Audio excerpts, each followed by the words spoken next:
Hermanos, muy buenos días, feliz domingo, día de iglesia. Espero verlos a todos el día de hoy por la iglesia. Estoy grabando este devocional número 171 de nuestro día 113 de lectura bíblica. Qué emoción, qué bendición es poder saber que estamos llegando al capítulo 8 del segundo libro de los Reyes. Si hacemos una cuenta, ¿cuántos libros hemos leído? Llegaríamos a 6, 7, 8, 9, 10, 11. Es nuestro 12º libro que como iglesia estamos leyendo. Espero que esté siendo de bendición y que la palabra de Dios traiga a ustedes mucha luz alrededor de lo que Él quiere mostrarnos. Acuérdense que en el Nuevo Testamento, Pablo dice que todas estas cosas, todo lo que hay en el Antiguo Testamento, fue escrito para nosotros, para que aprendiésemos cómo es que tenemos que vivir, ¿verdad? ¿Qué enseñanzas son aplicables para nosotros? Y el día de hoy he escogido de los 3 capítulos una porción que ha sido de mucha bendición a mi vida desde la primera vez que leí la palabra de Dios y que he continuado haciéndolo. Estoy hablándoles del capítulo 6, versículos del 8 al 23. Es algo que yo dije, wow, ¿cómo pudo haber sido eso real? Tiene que ver con Eliseo y el ejército sirio que fue enviado hacia ellos. Voy a leerles rápido. Dice, tenía el rey de Siria guerra contra Israel. Veamos y recordemos quién era el rey de Israel. Hemos leído la Biblia continuamente en el capítulo 3. Vemos que el rey de Israel es el rey Joram. Este rey no era del agrado de Eliseo, solamente que en ese capítulo 3 le dice que por el respeto que le tiene al rey, ¿cuál es el rey de Judá? Ya te digo, ahorita te digo, ahorita mismo te digo cuál es el rey de Judá. El rey Josafat era el rey que en ese tiempo también estaba reinando Judá. Por ese respeto que le tenía el rey de Judá, era que no le hacía un daño o algo así. Pero ese no es el tema el día de hoy. Vemos cómo en la escritura nos dice que había una guerra, dice, tenía el rey de Siria guerra contra Israel. Recordemos que cuando hablamos ya en Israel, en esta parte de reyes, estamos hablando de la parte norte, de los reinos que se dividieron. Cuando en la Biblia vamos a leer Israel, nos referimos a la parte norte. Cuando leemos Judá, nos referimos a la parte sur, ¿ok? Tenía el rey de Siria guerra contra Israel y consultando con sus siervos dijo, en tal y tal lugar estará mi campamento. Y el varón de Dios envió a decir al rey de Israel, mira que no pases por tal lugar porque los sirios van allí. Entonces el rey de Israel envió a aquel lugar que el varón de Dios había dicho, y así lo hizo una y otra vez con el fin de cuidarse. Y el corazón del rey de Siria se turbó por esto, llamando a sus siervos les dijo, no me declararéis quién de vosotros es de los que, no declararéis vosotros quién de los nuestros es el rey de Israel. Entonces uno de los siervos dijo, no, señor rey mío, sino que el profeta Eliseo está en Israel, el cual declara al rey de Israel las palabras que tú hablas en tu cámara más secreta. Y él dijo, id y mirad dónde está para que yo envíe a prenderlo. Y le fue dicho, he aquí que él está en Dotán. Entonces envió el rey allá gente de a caballo y carros y un gran ejército, los cuales vinieron de noche y sitiaron la ciudad. Y se levantó de mañana y salió el que servía al varón de Dios y aquí el ejército que tenía sitiada la ciudad con gente a caballo y carros. Entonces su criado le dijo, ah, señor mío, ¿qué haremos? Él le contestó, no tengas miedo, porque más son los que están con nosotros que los que con ellos están. Y oró Eliseo y dijo, te ruego, oh Jehová, que abra sus ojos para que él, mi siervo, vea. Entonces Jehová abrió los ojos del criado y miró, y he aquí que el monte estaba lleno de gente de a caballo y de carros de fuego alrededor de Eliseo. Y luego que los sirios descendieron a él, oró Eliseo a Jehová, al Señor, y dijo, te ruego que hieras con ceguera a esta gente. Y los hirió con ceguera, conforme a la petición de Eliseo. Después les dijo Eliseo, no es este el camino, ni es esta la ciudad. Seguidme, y yo os guiaré al hombre que buscáis, y los guió a Samaria. Y cuando llegaron a Samaria, dijo Eliseo, Jehová abre los ojos de estos para que vean. Y Jehová abrió sus ojos y miraron y se hallaban en medio de Samaria. Cuando el rey de Israel los hubo visto, dijo a Eliseo, ¿los mataré, padre mío? Él le respondió, no los mates. ¿Matarías tú a los que tomaste cautivos con tu espada y con tu arco? Pon delante de ellos pan y agua para que coman y beban y vuelvan a sus señores. Entonces se les preparó una gran comida y cuando habían comido y bebido, los envió y ellos se volvieron a su señor y nunca más vinieron bandas armadas de Siria a la tierra de Israel. Wow, esta parte a mí me emociona, toda esta narrativa me hace trasladarme al momento donde esto sucedió y quiero hacer un breve resumen. Ya les dije, el rey sirio se encontraba en guerra con Israel y constantemente Dios le decía a Eliseo dónde es que iban a ser atacados y Eliseo advertía al rey de Israel. Aun y cuando, como te mencioné al principio, a Eliseo no le gustaba, no era afín al rey de Israel, Eliseo siempre tuvo un corazón dispuesto para obedecer la voluntad de Dios. Dios seguía revelándole a Eliseo cada movimiento del enemigo. Y aquí te quiero dar la primera aplicación. Nuestra comunión íntima con el Señor es con aquellos que le temen. Te cité el Salmo 25, versículo 14. ¿A qué nos va a llevar nuestra comunión íntima con el Señor? Incluso a hacer cosas que van en contra de lo que nosotros creemos que es correcto. Eliseo no se llevaba bien con el rey de Israel, pero Eliseo recibió la orden de parte del Señor de advertirle dónde el pueblo de Siria iba a estar. Vemos cómo el rey, en este caso este Joram, fue lo suficientemente sabio como para escuchar al profeta de Dios, sabiendo que la palabra del profeta de Dios era la palabra que Dios le estaba diciendo para su pueblo. Y el producto de esta obediencia a la palabra de Dios fue, o se trasladó, se transmitió en que Dios protegió a Israel. Cuando el rey de Siria, recuérdate que lo acabo de leer, se le dijo que era Eliseo el que estaba advirtiéndole al rey de Israel dónde era por donde él iba a pasar, este rey envió bandas de soldados para que lo capturaran, ¿verdad? El siervo de Eliseo, no sabemos porque la Biblia no nos dice si era este Giesi, el que se llenó de lepra por su ambición, vio al ejército, el siervo, el esclavo que estaba con él, vio al ejército alrededor de la ciudad y pensó que su fin había llegado. Pero, ¿sabes? Eliseo oró al Señor para que el Señor le abriera los ojos a su criado. Y lo que pasó fue maravilloso. Esta es la parte que más me impacta.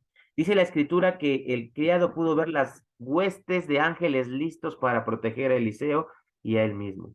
Y aquí te quiero enseñar algo que sigue vigente para nosotros. El versículo 16 le dice Eliseo al siervo, no tengas miedo, porque más son los que están con nosotros que los que están con ellos. Este versículo aplica tanto para los judíos en aquel día como para nosotros hoy aquí. Recuérdate las palabras de Pablo allá en Romanos, si Dios es por nosotros, ¿quién en contra nuestra? Pero esto tiene que ser producto de nuestra relación íntima con el Señor. Esta actitud de confianza de que Dios nos va a librar en nuestras batallas tiene que ir acompañada siempre de una relación íntima con el Señor, donde el pecado no tiene cabida y si el pecado ha llegado a nuestras vidas, hemos de saberlo confesar, reconocer retribuir si es que fuese necesario. Vemos y somos testigos en este punto ante un milagro doble que realizó Eliseo. En primer lugar, le abrió sus ojos a su siervo, pero cegó los ojos de los invasores. Y esto le permitió, al ellos estar cegados, no poder ver, imagínate una legión o un ejército, o no sabemos cuántas personas, pero eran muchas personas, fueron a atacar, a matar, a capturar a Eliseo, a capturarlo, no matarlo, se les son cegados los ojos y Eliseo los guía a la ciudad más importante del reino norte de Israel, la ciudad de Samaria, donde se había establecido el rey de Israel, de la parte norte. Y fíjate la actitud de Eliseo ante esta situación. Eliseo le prohibió al rey de Israel que matara a los soldados. La primera pregunta que le hizo este rey Joram, ¿los mato? Eliseo le dijo, no lo hagas. Porque si tú hubieses capturado personas en la guerra, no las matarías, las dejarías cautivas. Estas personas no las capturaste tú. Dios los capturó. Si nosotros podemos entender lo que sucedió, Dios fue quien usó a Eliseo, pero Dios fue el que los cegó y que permitió que ellos siguieran a Eliseo y después llegaron a Samaria y Eliseo le pide al Señor, ábrele los ojos. ¿Te imaginas el asombro de esta gente? Bueno, Dios hizo la obra y cuando Dios hace la obra, hermanos, solo Dios recibe la gloria. Eliseo nos muestra cómo las palabras de nuestro Señor Jesucristo, allá en el Sermón del Monte, donde el Señor Jesucristo nos dice, amarás a tu enemigo, amarás a tu prójimo, aborrecerás a tu enemigo, dijo el Señor. Oíste que fue dicho, amarás a tu prójimo y aborrecerás a tu enemigo, pero yo os digo, amad a vuestros enemigos, bendecid a los que os maldicen, haced bien a los que os aborrecen y orad por los que os ultrajan y os persiguen. Esta parte que el Señor Jesucristo recuerda a los judíos, vemos cómo Eliseo ya la vivió. Eliseo derrotó a este ejército no con muerte, sino con la misericordia de nuestro Señor. Fíjate lo que nos dice también Pablo en el capítulo 12 de Romanos, versículos 20 y 21. Pablo repite, hace eco de las palabras de Jesucristo en el Sermón del Monte. Dice, así que si tu hermano tuviere hambre, dale de comer. Si tuviere sed, dale de beber. Pues haciendo esto, ascas de fuego amontonará sobre su cabeza. No seas vencido de lo malo, sino vence con bien el mal. Cuánta claridad nos trae el Nuevo Testamento, pero aquí es clarísimo cómo Eliseo no vence a esta banda de soldados o a este ejército a través de la muerte, sino que lo hizo a través de la misericordia, les perdonó la vida. Fíjate lo que dice el Proverbio 25, 21 al 22.